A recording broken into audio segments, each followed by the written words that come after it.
Romy Schneider was born Rosemarie Albach-Retty in Vienna in 1938, only a few months after the city became part of Nazi Germany's Third Reich. That she would become a famous actress was almost predestined, given the fact that she was born to a famous theatrical couple. Her father, Wolf Albach-Retty, was a leading actor of Vienna's Volkstheater, and her mother, Magda Schneider, starred in scores of lavish musical films in Germany. In an earlier generation, paternal grandmother Rosa Albach-Retty had been one of the most popular actresses of the Austrian theatre. Rosemarie, known to family as Romy from her earliest years, was educated at private schools in Berchtesgaden and Salzburg. Interested in painting, she planned to continue her education at art school, but she was also interested in school plays, not only acting in them but directing as well. In 1953, when Romy was 14, Berlin director Kurt Ulrich cast her as her famous mother Magda's screen daughter in the sentimental film Wenn der weiße Flieder wieder blüht, When the White Lilacs Bloom Again. The movie, although of no artistic weight, was a success, and Romy never again returned to school. Near the end of her life, Schneider noted, "To start in this business very young is all very well, but someday or other you have to pay the price for it, and it can be very heavy." Over the next half-dozen years, she was almost always in front of a camera, making nearly a score of films in Germany. One of these, the 1954 film Mädchenjahre einer Königin, released in the United States in 1958 as the story of Vicky, was about the adolescence of Britain's Queen Victoria. Described by one critic as a pert Maria Schell, Schneider became popular with mass audiences. In an attempt to work on a higher artistic level, she starred with Lily Palmer in the 1958 remake of the classic Mädchen in Uniform.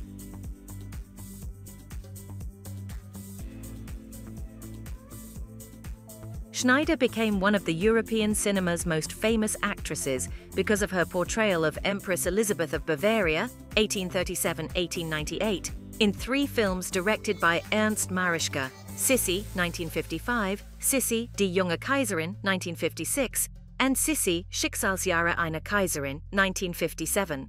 Known as the Sissi films, from Elizabeth's nickname, they were sentimental costume dramas, saccharine and escapist, perfect fare for German and Austrian audiences desirous of forgetting about the horrors of Nazism, World War II, and the privations of the early post-war years.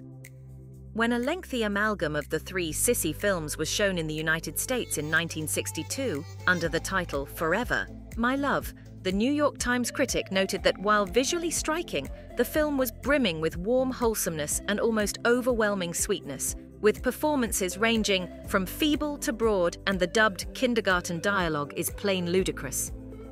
Schneider, a potentially fine actress, was being hopelessly typecast in a Shirley Templehoff role.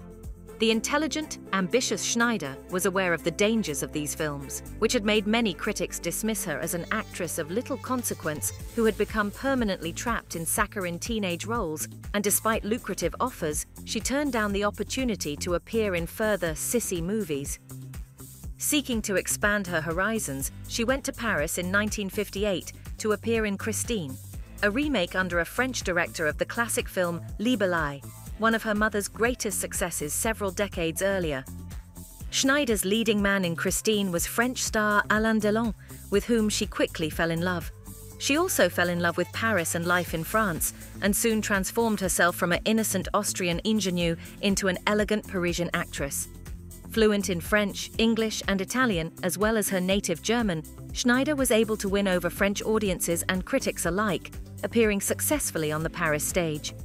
In 1961, she played opposite Delon in Luchino Visconti's adaptation of John Ford's Jacobean drama, 'Tis Pity She's a Whore.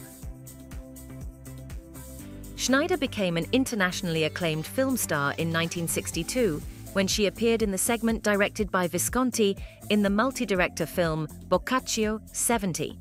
Her performance, as that of a young wife who allows her husband to pay her for sex in order to save their wobbly marriage, was thought to be one of the best in the entire film. In 1962, she also appeared in a small role in The Trial, Orson Welles' version of Franz Kafka's Great Book, in which Schneider caught the attention of critics as a disturbingly erotic maidservant. In Carl Foreman's The Victors, 1962, she was effectively cast in a small role as a young violinist forced into becoming a prostitute in wartime.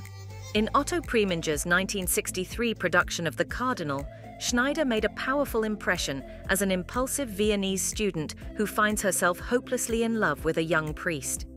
She starred with Jack Lemmon in her first Hollywood film, Good Neighbor Sam, 1963. Though it was a comedy with a flimsy plot, Schneider once again drew critical praise, while Variety welcomed her as a fascinating newcomer to the Hollywood scene. Schneider's comedic talents were further revealed in Clive Donner's What's New, Pussycat, 1965, which starred Peter Sellers. By the mid-1960s, Schneider's private life became increasingly turbulent as her affair with Delon ended. Professionally, she devoted herself to making films with French directors, including Claude Sautet, with whom she made Les Choses de la Vie, The Things of Life, 1970, César et Rosalie, 1972, a warm-hearted comedy in which she starred with Yves Montand, and Une Histoire Simple, A Simple Tale, 1978. During the 1970s, she was twice awarded a César, the French equivalent of an Oscar. Other notable film roles included that of the assassin's girlfriend Gita in Joseph Losey's 1972 drama The Assassination of Trotsky, and a more mature Empress Elizabeth of Bavaria in Visconti's Ludwig, 1973.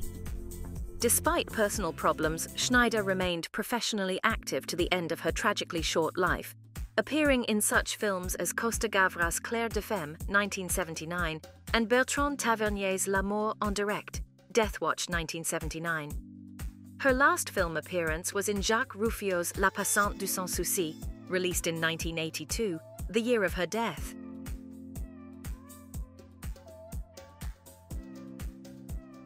Though her professional life was filled with success, Schneider's personal life was in marked contrast. Once describing herself as proud, hot-tempered, and impatient, she was also intelligent, sensitive, and easily hurt. When she and Delon lived openly together in the early 1960s, although unmarried, they were hounded by the media, so much so that Schneider characterized the situation as one in which the press made her feel like a whore. She was determined not to abandon her career for a conventional marriage. In 1966, within a year of the end of her affair with Delon, Schneider married German actor and director Harry Meyen-Haubenstock. In 1967, she gave birth to a son, David Christophe. She and her husband divorced in 1975. That same year, she married a photographer, Daniel Biasini, with whom she had a daughter, Sarah Magdalena. Schneider's second marriage ended in divorce in 1977. In 1979, her first husband, who had survived a Nazi concentration camp, committed suicide. Schneider had remained friendly with Meyen-Haubenstock and was disturbed by his death. Her health declined, and she had to undergo surgery for removal of one of her kidneys. In July 1981, Schneider received a blow from which she would never recover. While climbing on a fence at the house of his father's parents, her son David Christophe fell onto an iron railing and was fatally impaled. Her own weakened health and the merciless and unrelenting media coverage of the tragedy only increased the intensity of grief resulting from her son's death. Schneider was found dead in her Paris apartment on May 29, 1982.